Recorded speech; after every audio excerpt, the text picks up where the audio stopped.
So today, folks, we're talking about MTG once more, and I will be accepting apologies in my inbox from my video over a year ago going over a very similar topic in which I was talking about secret layers, universes beyond, the whole spiel, right?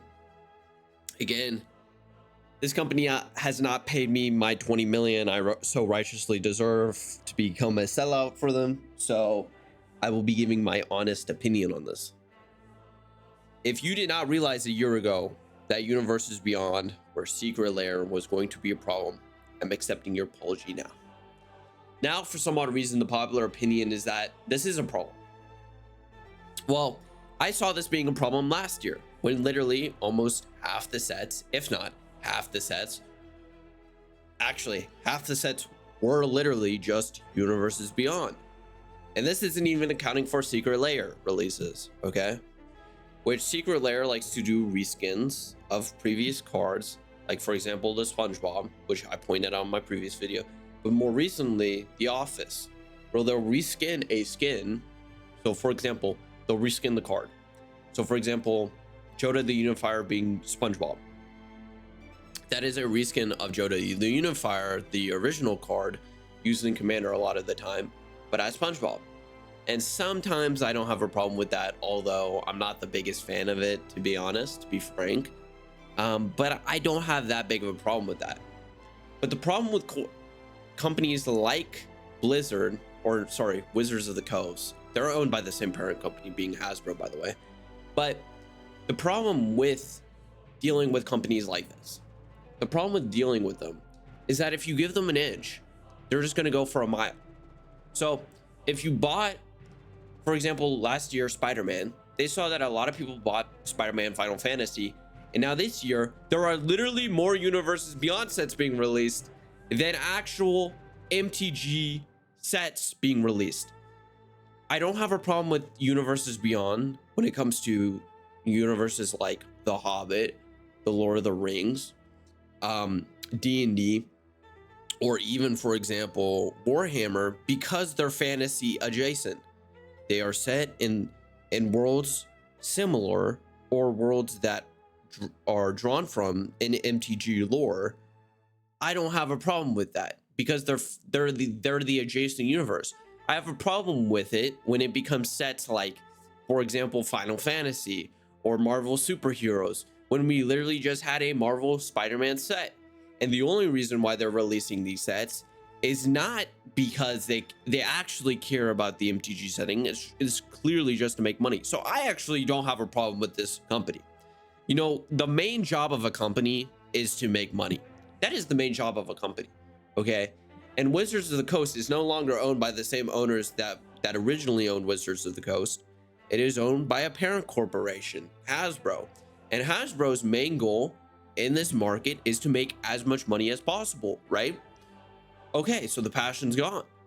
But then we as consumers can't just, every time they release a new Universes Beyond set, go suck it up, and then turn around the next year and be like, well, there's a problem with the amount of Universes Beyond sets they're releasing. It's because you guys all bought them. You guys bought all of them. The set of a price booster box has gone up. It has gone up substantially, and you guys still keep buying them. What do you think they're going to keep doing? They're going to keep raising the price. They're going to keep releasing new Universes Beyond sets because that's how it works. That's how a free market works.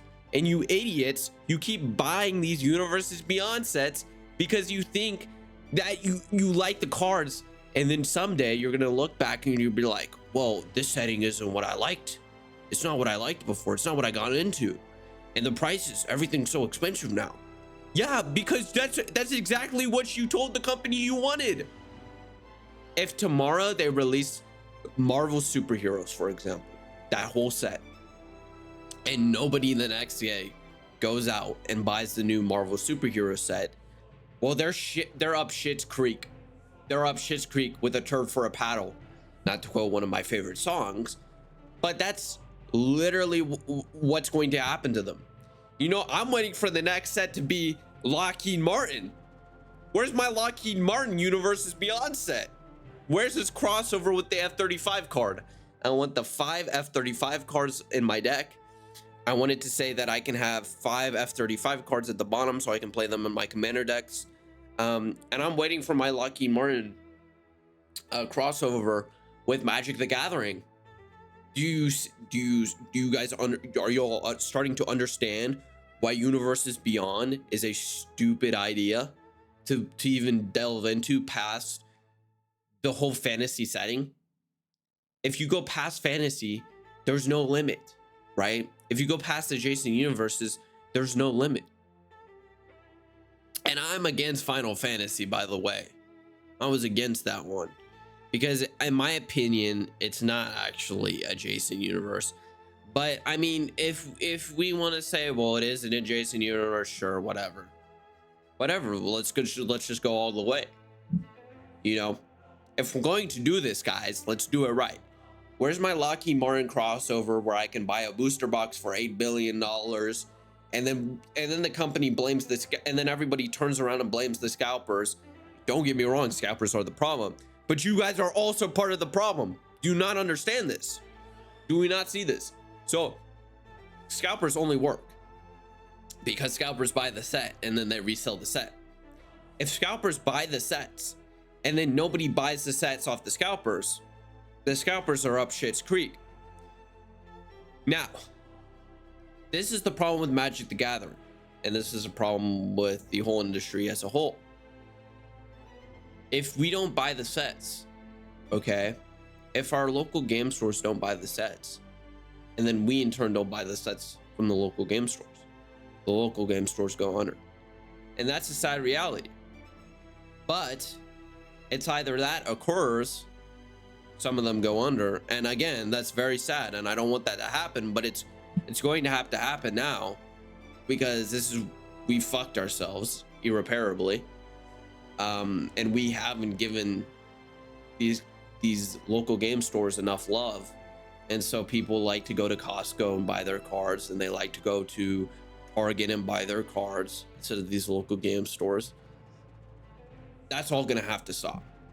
Okay, I'm telling you all right now, if you want your local game stores to stay alive, and that is something we do want, we're going to have to stop buying from Target, these bigger corporations, because they're just getting better deals and our LGSs can't compete.